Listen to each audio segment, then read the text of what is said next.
La pregunta con la que nos fuimos a la pausa, a ver si la sabían, ¿cómo se llama el elefante de Tarzán? La respuesta correcta es Tantor. Ahí está. Tarzán, escrito ya a principios del 1912, por Edgar Rice Burroughs, norteamericano, y es uno de los personajes de ficción más famosos del mundo, adaptado al cine, dibujitos animados, de todo, ¿no? La historia de Tarzán tantas veces la hemos... Hace poco se estrenó una nueva película también con respecto a la vida de este personaje.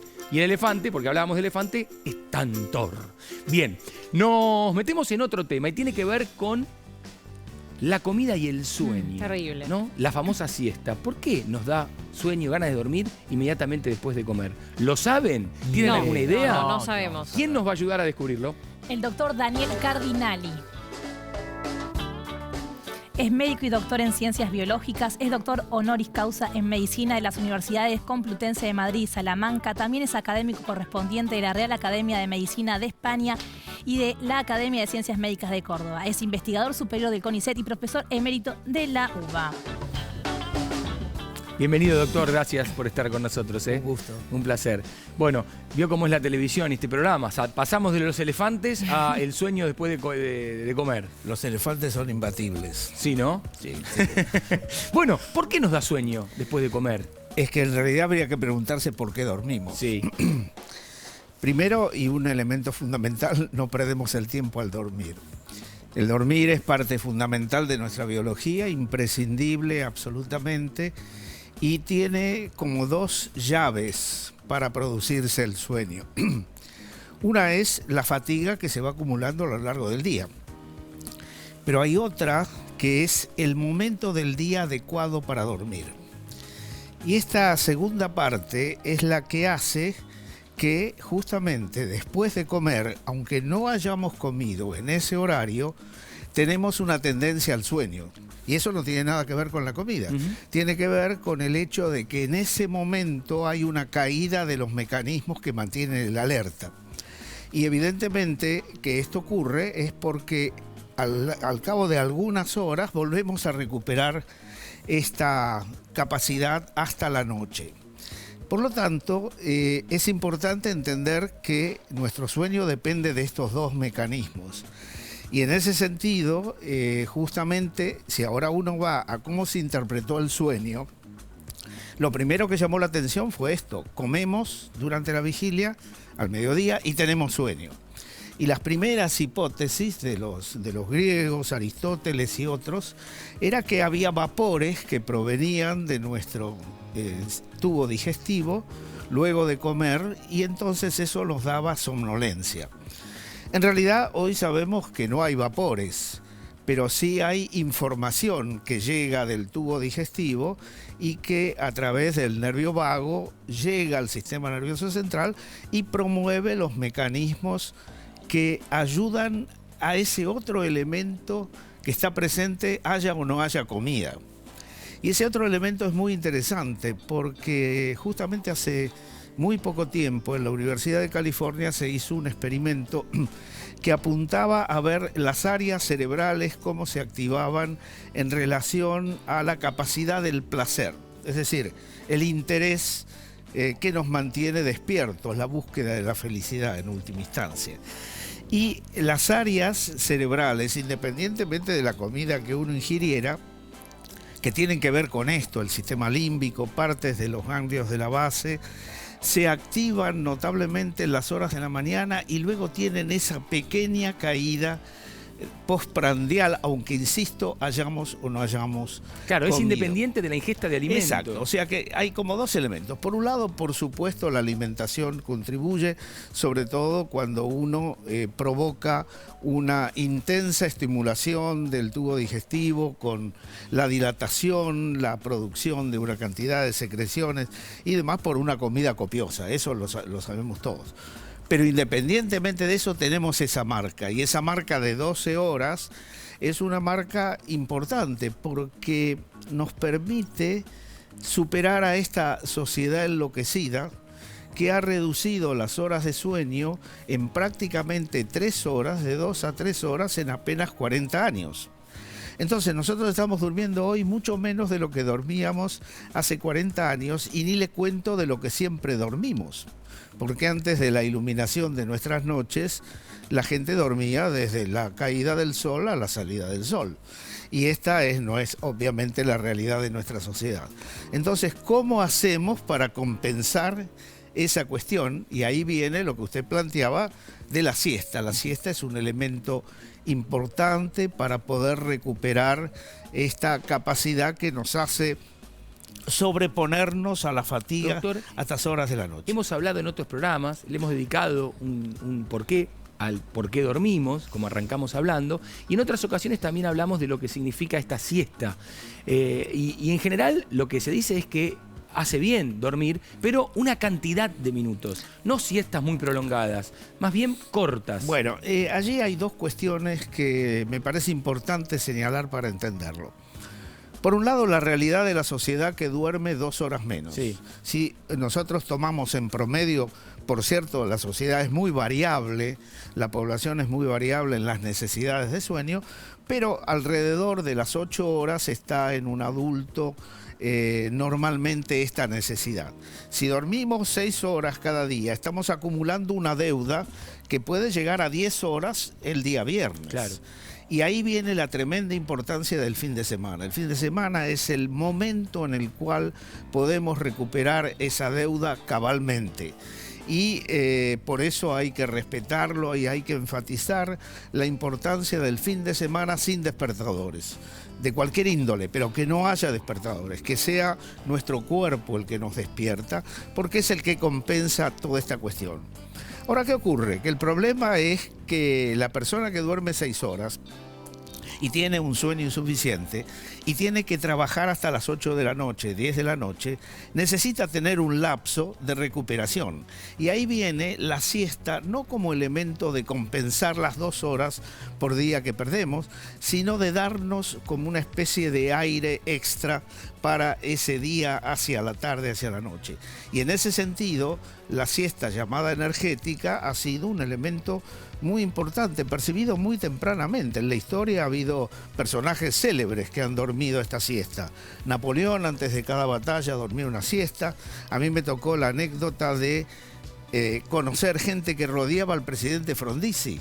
Y el presidente Frondizi, antes de cada planteamiento militar, que tuvo varios, una docena, dormía una siesta. Entonces nadie se explicaba por eso.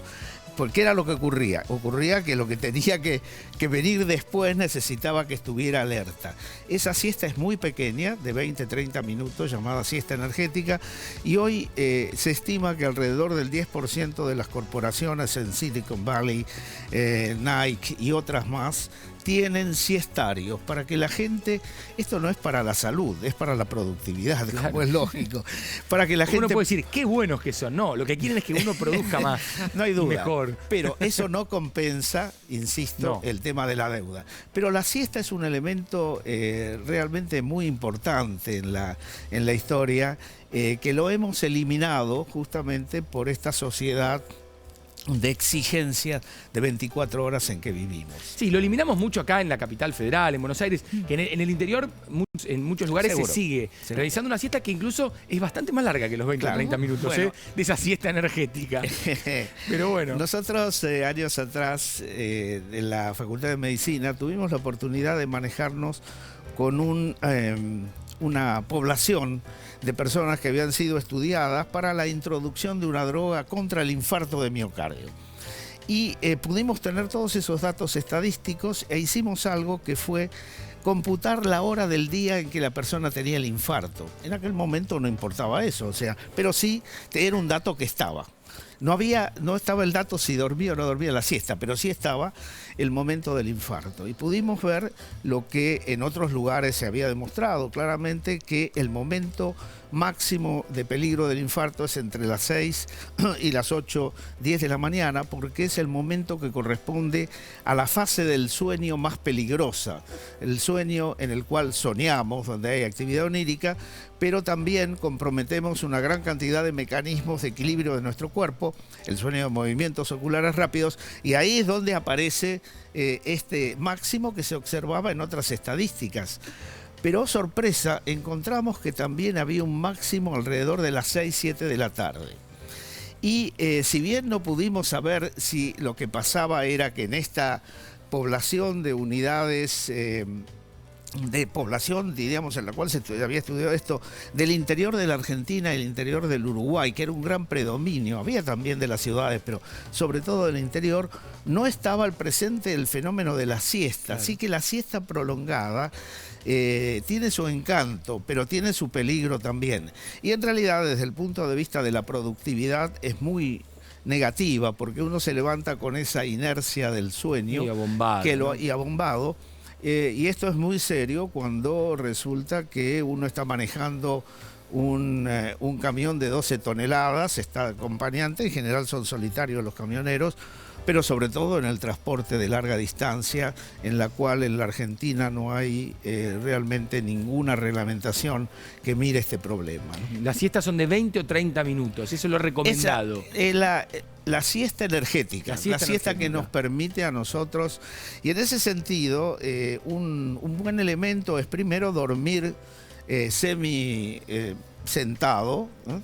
Luego tener algo en la mano que cuando se relaje muscularmente caiga y me despierte, por ejemplo un llavero. Parecen cosas tontas, pero sirven. Y en realidad hay que mantener ese intervalo. La ventaja del llavero es que usted es el propio despertador. Es la relajación muscular la que le hace despertar. Pero esa siesta... Traten de poner un vaso, ¿no?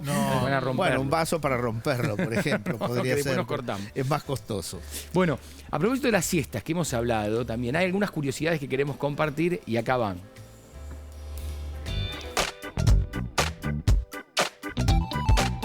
Después del almuerzo suele darnos un poco de sueño.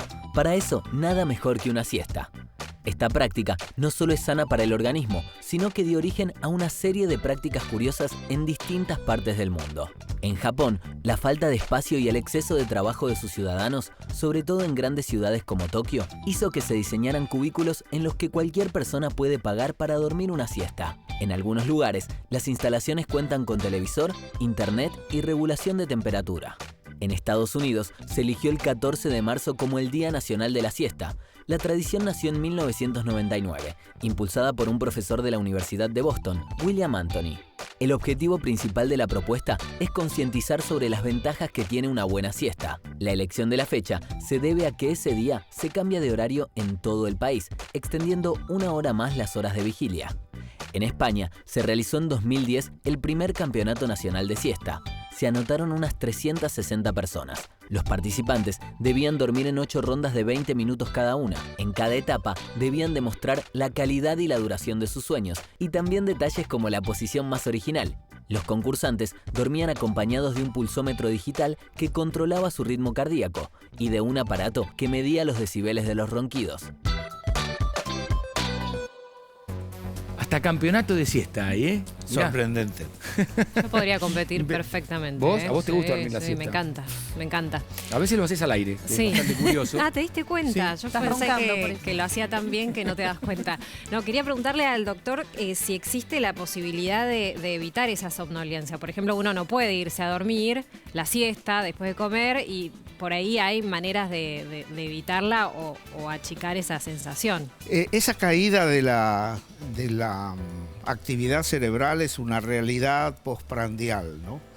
Y lo que tiene es que es fugaz, o sea que usted luego de ese intervalo de media hora, 1 hora, que depende mucho de cada uno de nosotros, vuelve a recuperar, porque esto es un fenómeno cerebral que tiene que ver con esta caída de la atención. El punto es que claramente nosotros utilizamos estimulantes al estilo de la cafeína como elemento importante. Lo que debemos evitar, la cafeína es un elemento... Es decir, el cafecito después de comer, por El ejemplo. cafecito, y en la práctica incluso sería bueno antes de comer, porque fíjese que para que esa siesta sea efectiva, la siesta energética, algunos recomiendan tomar un café antes porque los 20 minutos son más o menos el tiempo en que se absorbe la cafeína y alcanza su nivel máximo. Con lo cual, si usted la toma antes de dormir la siesta, no va a tener ningún efecto inmediato del café. El café usted lo toma y no tiene ningún efecto inmediato. Pero a los 20-30 minutos, cuando usted se le cayó el llavero y se despierta, lo hace recuperar el alerta de manera más eficaz. Eso ha sido propuesto, se ha demostrado. Es decir, el café antes de la siesta. Sí, claro. De 20 minutos. Es bastante raro, ¿no es cierto? Sí. Pero sí, fíjese que mucha gente toma el café después del almuerzo y hace una siesta de 20 minutos y se levanta más alerta. Pero esto de la siesta de 20 minutos es un privilegio. De hecho, los japoneses, incluso acá hemos tenido algunos intentos económicos de establecer siestarios y en algunas ciudades, como le decía, en algunas industrias está oficializado como un elemento de aumento de la productividad, ¿no? Así como el ambiente de trabajo cambia, el tema del sueño es importante. Pero esto lo que remarca es una realidad. El 20-30% de la población mundial duerme insuficientemente. Y el sueño se ha convertido en un real problema médico, porque justamente uno de los problemas con respecto al comer y el dormir es que la insuficiencia del sueño es una comorbilidad que acompaña a la obesidad y a la diabetes. Y nosotros estamos enfrentando una epidemia de diabetes y obesidad extraordinaria, ¿no? De sobrepeso prácticamente en 50% de la población y aún más dependiendo de los países. Y esto me permite retomar un poco el tema del inicio, que tiene que ver con la comida, la ingesta de alimentos, de qué tipo de alimentos que pueden favorecer el sueño, más allá que el doctor nos explicaba que más allá de comer o no comer, hay un momento del día que coincide con después del almuerzo, después del mediodía, que naturalmente uno está menos alerta y más predispuesto a dormir. Hablamos con un nutricionista conocido por todos nosotros, Diego Sivori, que nos contó un poquito el tema de los alimentos. Vamos a ver.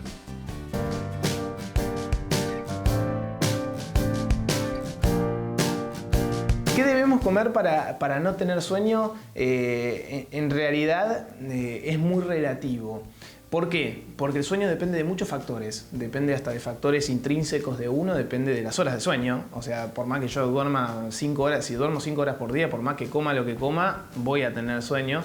Pero sí hay ciertos tipos de alimentos que están relacionados con el cansancio corporal. Por ejemplo, todo aquel alimento que demore mucho tiempo en el estómago, ¿sí?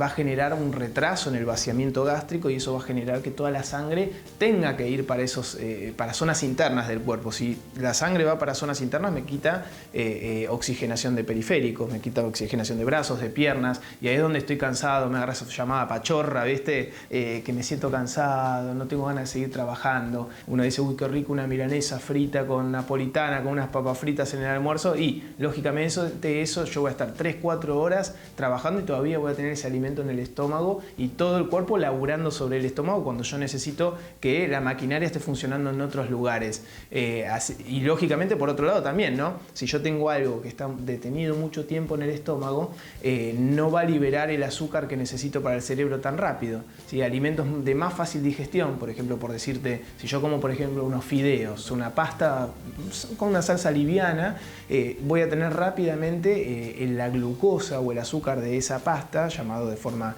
simple, de rápido acceso para usarla para el cerebro o para distintos lugares. Ahora, si ese azúcar está atrapada por grasa, está atrapada por alimentos de difícil digestión, y lógicamente voy a tener menor nivel de azúcar en sangre de forma inmediata. Bueno, ¿qué alimentos deberíamos evitar quizás al mediodía si después queremos estar inmediatamente activos? Son los alimentos muy contundentes en grasas, azúcares y sal. Comer algo muy cargado de sal te va a retener una cantidad de líquidos que después te vas a sentir hasta pesado en el día, ¿viste? Cuando las mujeres dicen no me salen los anillos, o los hombres que la panza después no le cierra el botón, así que tratar más que nada, es algo redundante en los nutricionistas decir esto, ¿no? Es difícil de cumplirlo a veces, pero el almuerzo por lo general tiene que ser más liviano.